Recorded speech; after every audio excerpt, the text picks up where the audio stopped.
I messed up tonight. I lost another fight. I still mess up, but I'll just start again. I keep falling down. I keep on hitting the ground. I always get enough. See what's next. Birds don't just fly. They fall down and get up. Nobody learns without getting it wrong.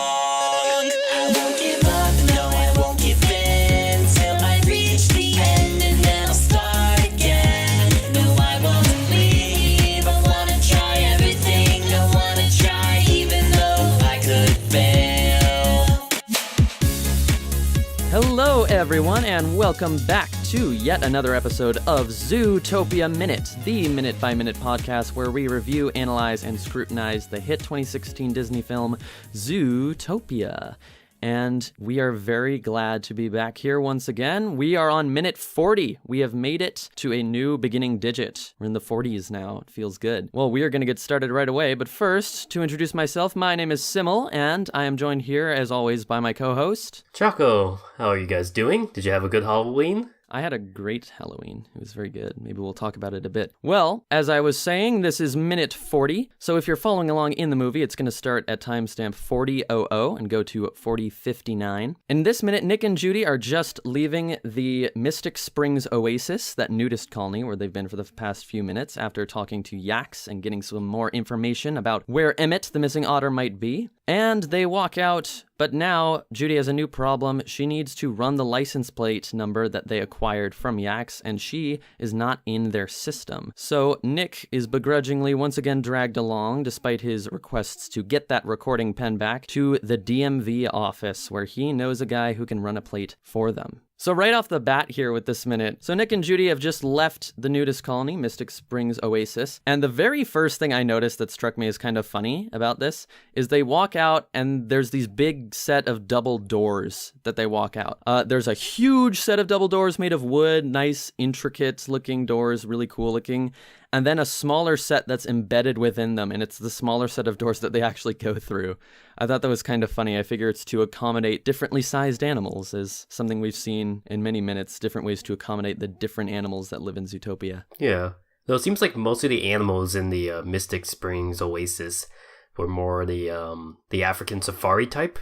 Like they're large, and I didn't see any fauna from like the Americas or Europe.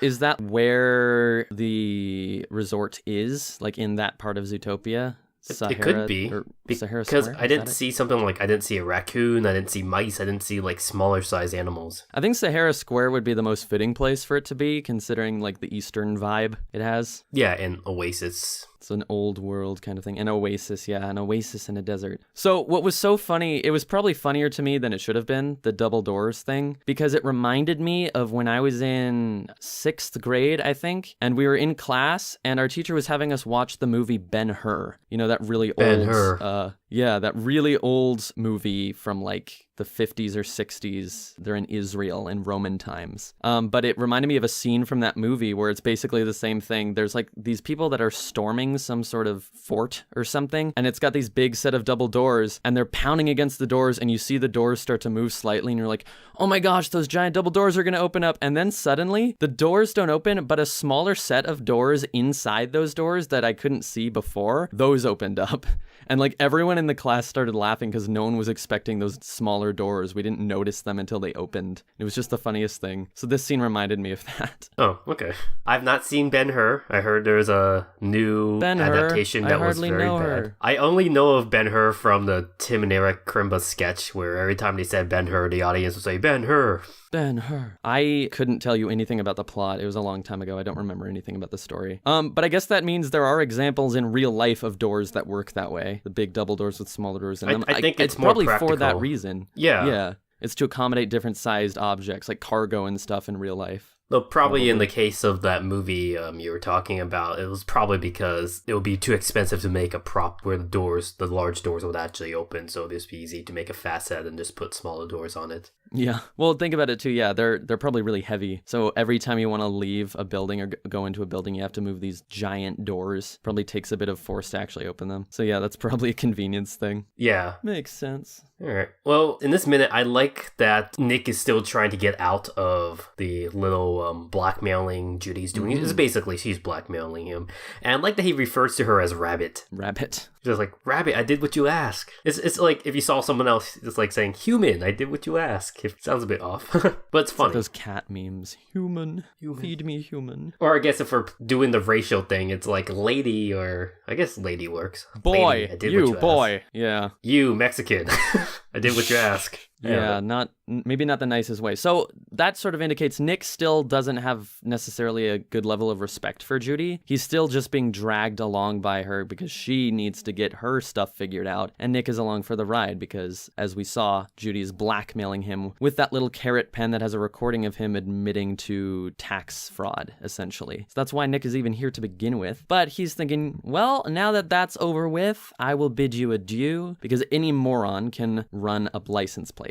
So Nick thinks he's out of it, but Judy has other plans in mind. As we heard earlier in the movie, Judy is actually not part of the police system. She hasn't been entered into their databases, and so she doesn't have access to a lot of the resources that the police normally would have, including the ability to run license plates. So she's like, oh wait, I can't run plates. I'm not in the system. What am I gonna do? And it's a new issue. I mean, even though she's not in the system, I'm sure if she's investigating a case and she is part of the police force now, they will still add her to the system or allow her to use someone else's access. Like, it just seems like a problem that doesn't need to exist, but it does. Mm-hmm. It's for the plot. Choco. Yeah. I agree. Like, you'd think even though she's kind of on the line, no one's going to deny her access to the thing. It's just going to be like, oh, yeah, right, sorry, you're not in the thing yet. Let me do that for you. Like, why should that even be an issue? Unless it's just such a thoroughly hard set bureaucracy that they can't do that all. They have to go through all the proper channels, and they will not budge even a little bit. Yeah. So it could be the case. Yeah, I think that's it.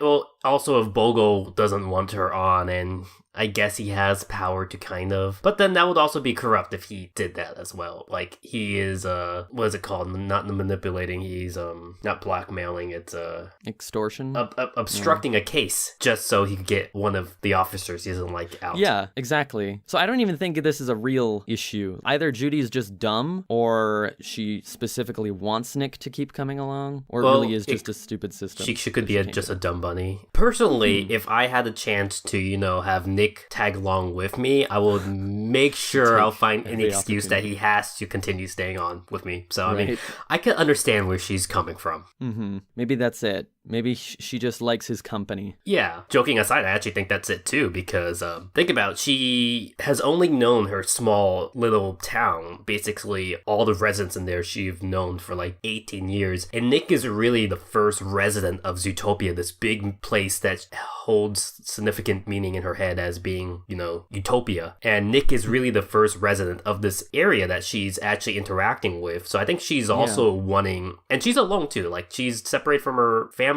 and she has no one she really knows here. So I think she does maybe unconsciously long for some type of companionship. Probably why she wants Nick to tag along. That's what I figured too. When you think about it, Nick is probably the person she's now exchanged the most with, spoken to the most, at least from what we've seen. Before she got to the city, maybe something else. But after she arrived in Zootopia, I think Nick has been who she's talked to the most, just sort of based on what we've seen in the movie so far. So it could be that, she just has that better connection with him and doesn't want to let him go just yet. Needs to keep him along for the ride for just a little bit longer, just till we get the license plate run anyway. Yeah, which builds up to, I think, one of the best jokes in the movie, and I think the first clip that they actually released from the movie there's online. A reason they used that for the trailers, I think. But I guess we'll get to that part later because we still have some stuff we want to cover in this first half minute. Yeah, so this exchange as they're talking, Nick is under protest basically saying, look, Rabbit, I did what you asked. I tagged along. Now my obligation is complete. You need to give me this pen so that you can't incriminate me. And Judy's just sort of tauntingly being, if I could find a moron who could run plates for me, I wonder. And Nick is clearly annoyed. He sort of holds this sort of face for a few seconds. Then his expression changes and he says, you know what? I actually may know somebody at the DMV. At which point the scene changes and we are shown arriving at a DMV office. We see Judy's little traffic car pulling into the parking lot. And actually we get another quick little pun. Maybe not a pun, but wordplay in some form. The DMV sign, if you look close, it says DMV and then it says Department of Mammal Vehicles. Which, again, it depends on how far it works. Like, do we have a department of human vehicles? Human resources. Yeah, Mammal resources. See, that makes sense as a department, but you're right. If it's going to be called that, why would you even include the M in there? Just call it Department of Vehicles. And again, it goes back to the only reason they keep that in there is for the sake of the audience, because the audience knows what a DMV is. It's familiar to us, so they have to keep it in there somewhere. They're like, why not make a pun? Why not have a joke there? So as well? it's more of a joke for the audience than real world building. Mm-hmm. But it's still good. The other pun I noticed is the visual pun where the zebra stripes make up the outside of the building. Yeah, like, I noticed that too. If you look behind the sign, you see the zebra stripes. I think the zebra or the tiger stripes are like a repeating motif you see all throughout Zootopia. Mm-hmm. I guess for some reason, zebras are the architects. I don't know. No, the antelopes are the architects of their New World Order. Because of the horns. Yeah.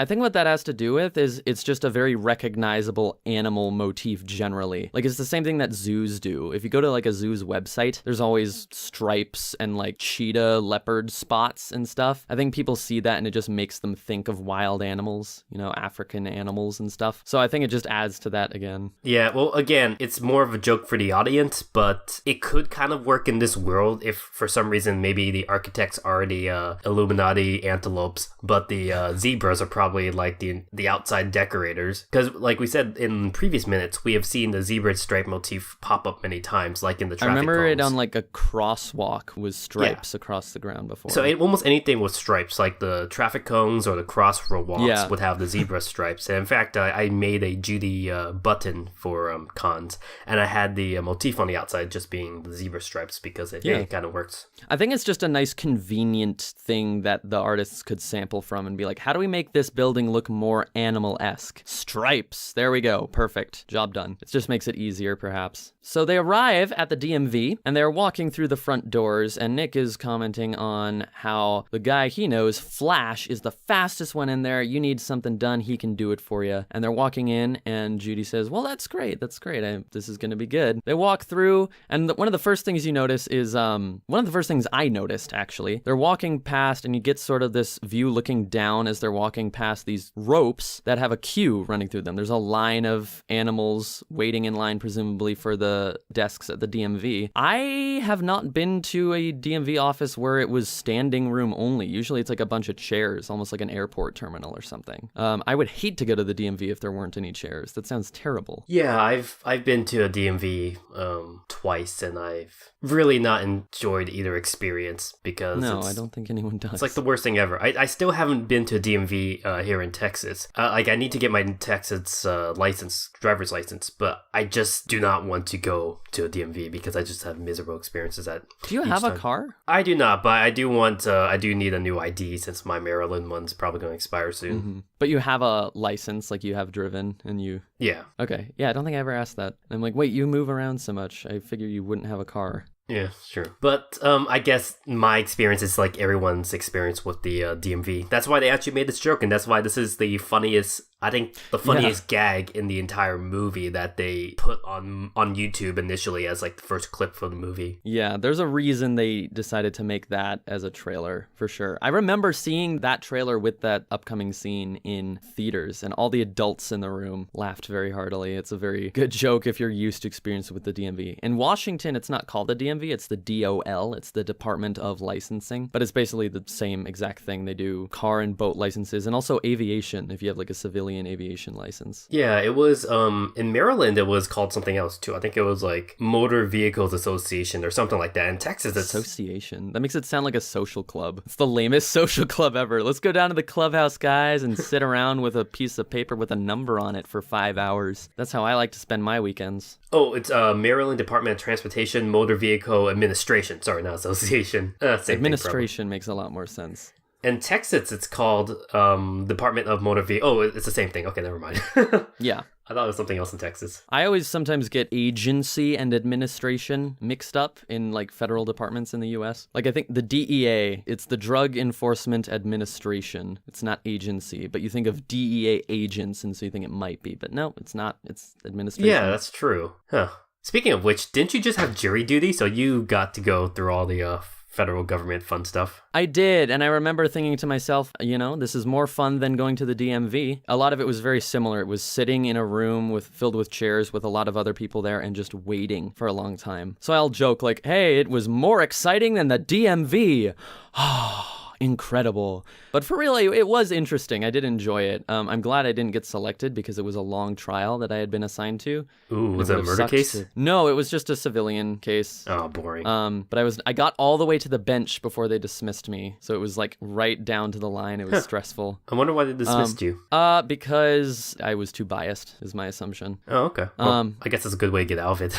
Depends on the case. It's pretty thorough, actually, what they do. They have all the attorneys for all the parties come in and question members of the prospective jury, and then they have a chance to request a dismissal of someone, and then at the very end they can just dismiss with no reason given for like a few of them. They have like a limited number. I think it's, what's it called? It's a pre-something dismissal. I don't remember what it's called, but so I'll joke about it like it was more fun than the DMV. It was interesting. I'm glad I wasn't selected, but it was really cool to see the process work from the inside. See, I have not been chosen, and I'm worried because I move around so much. Because you're not special. It's just because you're not special. Well, I also move around so much, and I'm actually worried that probably my old addresses keep on getting like jury summons, and they just never forward to me. So I wouldn't be too worried about it. People actually regularly don't report for jury duty, apparently, and like it's just a common thing, and no one gets in huge trouble about it. If they find out like, oh, you're just literally not in this state anymore, that's obviously excusable. Yeah, probably. Well, going back to Zootopia and the DMV, Halloween just came up, and there was actually a really, really good picture. I think we retweeted on our Twitter of someone dressed up as Flash for Halloween. Working at the DMV. I saw that. Oh, it was someone who literally worked at a DMV office who on Halloween dressed up in a Flash costume. And he had like something over his face that was like Flash's face. It almost looked like Lycra covering or something. Furry. It was a good costume. Yeah, he was probably furry. Damn furry. But which is that actually so well funny done. when you think about it, because when you think of fictional characters who work as DMV agents, you can only really think of Zootopia. Yeah, I'm now like struggling to think if I can name one other one. The thing is, anytime there's a DMV character in a show or a movie, it's not like a main character. It's a transient character, and often they're played up as being sort of condescending and just they don't want to be there and they're just bored and slow and all that, which is a stereotype that Disney played into very well when we finally see at the front of our DMV room here, they're all sloths, as Judy exclaims. Which is kind of brilliant. And I guess in this world, there's a stereotype that sloths would be slow as well, which I guess could be a bit biased of Judy to assume all sloths are slow. I mean, it might be common knowledge. I don't know. They're slow in real life. They could probably be slow in the movie too. But it was so funny. And this was a moment when, again, all the adults in the theater start laughing as they see these sloths at the front of the DMV. Our minute ends partway through this little snippet you see of one of these sloths very slowly putting a rubber stamp down on some documents, slowly pressing down and letting it get all the way against the paper and slowly lifting it up as it kind of clings from the ink, which is still wet. And that's where our minute ends. And that is actually the most realistic depiction I've seen of rubber stamping, because this is the most realistic part of the whole movie, is the DMV being very slow. Well, and the stamp just being clinged to by the paper, which would happen, but the reason why it doesn't is because we stamp so fast normally. Yeah, so actually that's something that I noticed too, and you'll see more of it in the next minute, but all the scenes you see these sloths doing, all the stuff these sloths are doing as it's showing around the room, and everything is exquisitely slow. So you just get to hear every little noise that it makes, like from the pressing the stamp down on it. When they did this scene, you got to figure, they think about that. They think, all right, we got to make this really slow and put every sound in. The sound, that was something I noticed. You could hear the stamp pressing against. And I figured that's just a way for the people making the movie to emphasize just how slow this really is they're putting more and more detail into the actions happening. You can just zoom right in on that. You can see the ink glistening on the stamp. Yeah, so it was a fun minute, and yeah, we're gonna have a lot of fun talking about this scene in the next few episodes. For sure. And speaking of the next few episodes... So for you guys who might be listening right as this is published, it's a little bit of a last minute announcement, but we will be live at EQLA. Well, half of us will be there. I will be there. Simul unfortunately can't make it, mostly because they announced their panels a little bit too late for us to prepare. But Zootopia Minute will be live at Equestria LA on Saturday at 11:30 a.m. to 12:30 p.m. in Ponyville Hall. And I will be there. Simul will not be there, unfortunately, but we'll be joined by 3 special guests. One will be AC Racebass, the other person will be Saberspark, and the last will be our favorite Paleostein. If you guys don't know, those are 3 Brony YouTubers. They do Brony analysis videos. Saberspark and AC Racebass are big fans of Zootopia, especially AC. Yep, we've had him on twice before. Yes, we have had him on twice before. And we will be doing Minute 41 live. So if you're able to make it to Anaheim last minute, be sure to join us, watch us there. Where the convention's held only 2 miles away from Disneyland. So who knows? Maybe we might be able to get Nick and Judy to come out of the parks and join us. See, yeah, that makes me wish I could make it. It'd be a lot of fun. Go to Disneyland right after that. Yeah, so unfortunately, I can't make it to this one. It'll be the first episode I'm not in, but you can definitely bet that I will be watching afterwards to see what happens. So, yep, if you're at EQLA, definitely be sure to stop by that panel and stop by Choco's booth. Choco, what's your booth number? My booth number is 15. I will have an aisle table towards the end, and it'll be right by Leakfish, but booth table is number 15. Leakfish. Haven't seen her in a while. Cool. Yeah. Awesome. All right, so those of you going to EQLA, definitely be sure to stop by and check that out. Well, I think before we go, I had a boring Halloween, but did you have anything fun to say about your Halloween? Nothing too special. It was just a little get-together with some friends at one of their apartments in Seattle, and it was. And who did you dress up as? I did not dress up. I was so lazy. It's so weird because I work on these cosplays, but often for Halloween I just forget about it and don't do anything. I really should, but I just wore a fox Kigu, a Kigurumi that I you're had. Trying to take my persona now, aren't you? You don't have a fursona because you're not a furry. Oh, that Right? is true. Right? Trying to take my Zootopia. Zoosona. Oh gosh. Freudian slip there. Or I don't know if it's Freudian. Something slip. All right. Anyway, guys, that's going to do it for this episode of Zootopia Minute. Thank you so much for listening. If you did enjoy, please be sure to subscribe to us on YouTube. You can also follow us on Twitter at Zootopia Minute and like us on Facebook as well. And if you would like to let us know pretty much anything, you can send us whatever you'd like to our email inbox, zootopiaminute@gmail.com. Thank you guys so much for listening, and Choco, we'll see you at EQLA. Yes, see you in Anaheim, and if not, we'll see you for Minute 42.